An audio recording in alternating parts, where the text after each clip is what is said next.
आपण पाहत आहात नाशिक खबर न्यूज, जनतेचे हक्काचे व्यासपीठ। मुद्दा असा आहे की स्वतः आनंद परांजपेंनी कुठेही राष्ट्रवादी काँग्रेस पार्टीवर टीका केलेली नाही। ते महायुतीतच घटक असलेल्या शिवसेना पक्षामध्ये सामील झालेले आहेत। त्याच्यामुळे कालपासून जे काही चर्चा सुरू होती की राष्ट्रवादी काँग्रेस पार्टीला डॅमेज करण्यासाठी हे शिवसेनेने केलं, राष्ट्रवादी काँग्रेस पार्टी आमचा मित्रपक्ष आहे।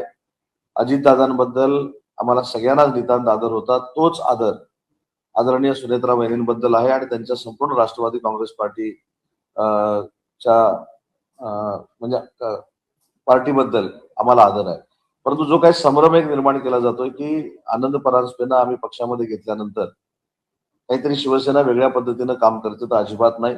म्हणून मी तुम्हाला कालचा दिनक्रम देखील सांगितला की त्यांचा राजीनामा झाल्यानंतर आमची सगळ्यांची अपेक्षा होती की त्यांनी स्वगृही घर वापसीच करावी, महाविकास आघाडीच्या कुठच्याही पक्षाकडे आणि विशेषतः पूर्वीच्या राष्ट्रवादी काँग्रेस पार्टीकडे बोलवण्याचा कल काही लोकांचा त्यांचा होता। आणि म्हणून श्रीकांत शिंदे साहेबांनी त्यांना जी विनंती केली ती त्यांनी मान्य केली आणि माननीय जयदादा पवार, माननीय सुनेत्राताई वहिनी आणि सुनील तटकरे यांच्याशी मी स्वतः चर्चा केलेली आहे आणि स्वतः माननीय एकनाथ शिंदे साहेब देखील सुनेत्रा वहिनींशी संपर्क साधत होते।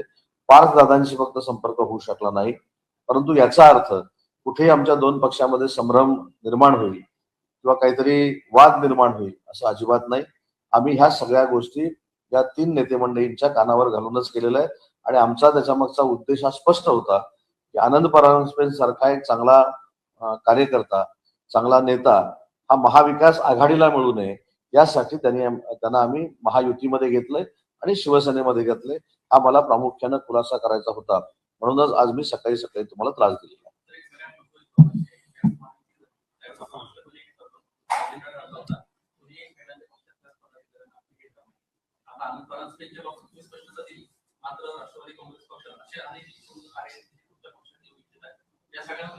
नाही, एक पहिली गोष्ट अशी आहे की नक्की अशी चर्चा झाली होती की एकामेकाचे कार्यकर्ते किंवा नेते एकामेकाच्या पक्षामध्ये घेऊ नये, पण एखादी व्यक्ती स्वतःहून पक्ष सोडून जर निघाला असेल, स्वतःहून पक्ष सोडून जात असेल आणि तो आमच्या विरोधातल्या पक्षाचं नेतृत्व स्वीकारणार असेल, तर आमची सगळ्यांची जबाबदारी आहे की त्यांनी महायुतीच्याच पक्षाचं कुठलंतरी नेतृत्व स्वीकारलं पाहिजे।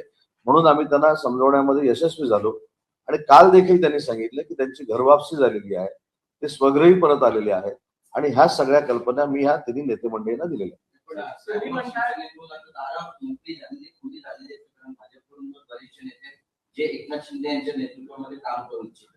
नाही, दारं खुली झाली असा ह्याच्यातला भाग नाही। भाजप, शिवसेना आणि राष्ट्रवादी काँग्रेस पार्टी अजितदादांची ही आमची अलायन्स आहे।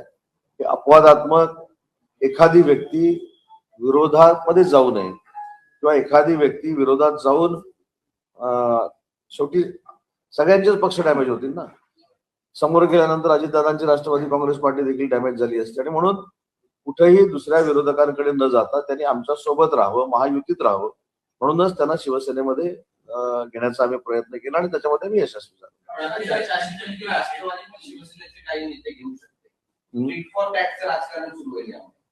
मी काय सांगितलं की हे बघा, प्रत्येक पक्षामध्ये ही यंत्रणा आहे, सगळेच चांगले आहेत, सगळेच वाईट आहेत हा क्रायटेरिया कोणच लावू शकत नाही। परंतु अशी अपवादात्मक परिस्थिती निर्माण झाली तर सुनील तटकरे साहेबांनी आमच्या साहेबांशी बोलावं ना। जसं मी तिघांशी बोललो, साहेब देखील उद्या भेटी आणतील, बोलतील, त्याच्यामुळे ते बोलावं। त्याच्यामुळे पहिल्यांदाच सांगितलं की राष्ट्रवादी काँग्रेस पार्टी आणि शिवसेना याच्यामध्ये कुठेतरी कॉम्पिटिशन आहे किंवा कुठेतरी वाद लावण्याचा प्रयत्न कोणतरी करतोय किंवा आम्ही श्रेयासाठी काही लोकांना बरोबर घेत होतो असं अजिबात नाही। आम्ही या तिघांशी चर्चा केली, फक्त पार्थदादांशी माझा संपर्क काल होऊ शकला नाही, परंतु या तिघांशी चर्चा केली आणि त्याच्यानंतरच आम्ही आनंद परांजपेंना शिवसेनेमध्ये सक्रिय करून घेतलेला आहे।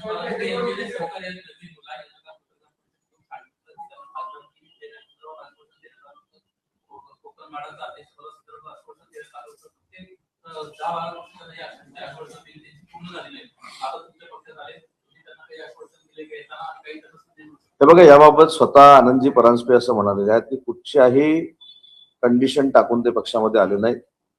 त्यांना संघटना बांधण्याची आवड आहे, संघटनात्मक जबाबदारी माननीय एकनाथ शिंदे साहेब त्यांच्यावर देतील। आणि दुसरी महत्वाची गोष्ट आहे की नजीब मुल्ला जे बोललेले आहेत हे 14 वर्षामध्ये तिथं काय आश्वासनं दिली हे मला माहिती नसणार आहे. त्याच्यामुळे नजीब मुल्लाने जी आश्वासनं दिलेली आहे त्याच्यावर आनंद परांजपेच चांगलं बोलू शकतात. आणि आनंद परांजपे काल मला असं म्हणायला वाटतं की त्यांनी सगळे खुलासे केलेले आहेत. त्याच्यामुळे कुठचाही खुलासा त्याने बाकी ठेवलेला नाही. आमच्याकडनं जो खुलासा करायचा होता शिवसेनेमार्फत तो करण्यासाठी सकाळी ही पत्रकार परिषद घेतलेली आहे. आणि याचं दुसरं कारण सांगतो, नाहीतर सकाळी का घेतली, नाहीतर थोड्या वेळानंतर अशा पद्धतीनं त्या आनंद परांजपेंवर टीका होईल आणि अशा पद्धतीनं दोन्ही पक्षामध्ये वाद लावण्याचा प्रयत्न होईल. तो लागू नये, कोणामध्ये गैरसमज पसरू नये म्हणून सकाळी सकाळीच आम्ही तुम्हाला त्रास दिलेला आहे. सर, वर्क फ्रॉम होमच्या बाबतीत राज्य सरकारकडून काही पावलं उचलली जाणार आहे का, किंवा काही कंपन्यांना तशा पद्धतीनं सक्ती करणार आहात? हा सक्ती करण्याचा भाग नाही आहे. हा खरं तर आपण कशा पद्धतीनं पुढे जावं राष्ट्रीय संकट आल्यानंतर त्याचा हा भाग आहे. आपण असं म्हणतोय की माननीय नरेंद्र मोदी साहेबांनी जे आव्हान केलेलं आहे त्याला आम्ही देखील सगळ्यांनी प्रतिसाद दिलेला आहे. शिवसेनेचे मुख्य नेते पक्षप्रमुख आदरणीय एकनाथ शिंदे साहेबांनी स्वतः ईव्ही व्हेकल मधनं जाण्याचा निर्णय घेतला. मी देखील त्यांचं बघून ईव्ही व्हेकल मधनं प्रवास करतो. अनेक आमचे मंत्री आता ईव्ही व्हेकल मधनं प्रवास करतील. त्याच्यानंतर आमचे ताफे जे होते, आमच्या ताफ्यांमध्ये अधिकाऱ्यांच्या गाड्या असायच्या, त्या आम्ही सगळ्या बंद करून टाकल्या. त्याच्यानंतर जास्तीत जास्त मीटिंग ह्या ऑनलाईन करण्याच्या संदर्भामध्ये आम्ही प्रयत्न केले. एकनाथ शिंदे साहेबांच्या आदेशानं मी स्वतः माझ्या विभागामध्ये कालच रिव्ह्यू घेतला आणि जे आउटसोर्स करून आम्ही गाड्या घेतो त्या ट्रान्सपोर्टरना आम्ही सांगितलेलं आहे की आम्हाला डिझेल आणि पेट्रोलची गाडी नको, आम्हाला ईव्ही व्हेकल द्या. ती देखील माझ्या डिपार्टमेंटमध्ये सुरुवात झालेली आहे. त्याच्यामुळे स्वतःपासून जर सुरुवात झाली तर या सगळ्या गोष्टी आपण करू शकतो आणि त्याची सुरुवात उद्योग विभागानं केलेली आहे. आणि विशेषतः स्वतः शिवसेना ज्यांच्या नेतृत्वाखाली चालते ते एकनाथ शिंदे साहेबांनी देखील केलेली आहे. पेट्रोल डिझेलचे दर वाढले का? 3 रुपयांनी वाढ झालेली, भाज्यांचे दर पण 40 ते 50% वाढले. महागाईचा फटका होतोय मुंबईमध्ये. नाही, त्याची प्रोव्हिजनच आपल्याला माननीय पंतप्रधान नरेंद्र मोदी साहेबांनी सांगितलेली आणि काल शरद पवार साहेबांनी देखील सांगितलं की माननीय नरेंद्र मोदी साहेबांनी जे आवाहन केलेलं आहे ते भारतातल्या जनतेनं गांभीर्यानं घेतलं पाहिजे, हे देखील काल शरद पवार साहेबांनी सांगितलेलं आहे. आणि मला असं वाटतं की शरद पवार साहेबांनी सांगितलेली स्टेटमेंट ही या सगळ्याचं उत्तर आहे.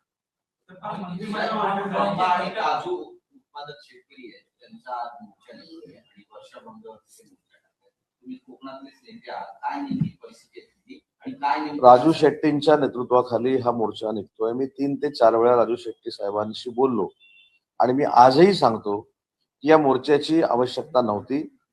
मी स्वतः कॅबिनेटमध्ये आंबा नुकसान भरपाई वाढवून द्यावी यासाठी प्रयत्न करतोय, प्रयत्न केलेले आहेत आणि पुढच्या 7-8 दिवसामध्ये त्याला नक्की यश येईल. परंतु मला असं वाटतं की राजू शेट्टी साहेबांचा कुणीतरी गैरसमज करून दिलेला आहे. ते रत्नागिरी जिल्ह्यामध्ये हेडक्वार्टर असलेल्या रत्नागिरी शहरात ज्यावेळी येतात त्यावेळी त्यांच्या आजूबाजूला जे बसलेले असतात ते आंबा व्यापारी कमी आणि युबीटीचे पुढारी जास्त असतात. त्याच्यामुळं राजू शेट्टींना देखील मी विनंती केलेली आहे. राजू शेट्टींच्या जे जवळ असतात त्यांच्याशी माझं बोलणं झालं की थोडंफार याला पक्षीय वलय देण्याचं काम आमच्या जिल्ह्यातील लोक करतायत आणि हा राजू शेट्टी साहेबांचा शेतकऱ्यांसाठी काढलेला किंवा आंबा बागायतदारांसाठी काढलेला मोर्चा आहे. युबीटीनं त्यांचा गैरसमज करून युबीटीचं प्रश्न कुठेतरी आंबा बागायतदारांमध्ये वाढावं म्हणून राजू शेट्टींचा उपयोग केलाय, हेच काय कळेना असं झालं.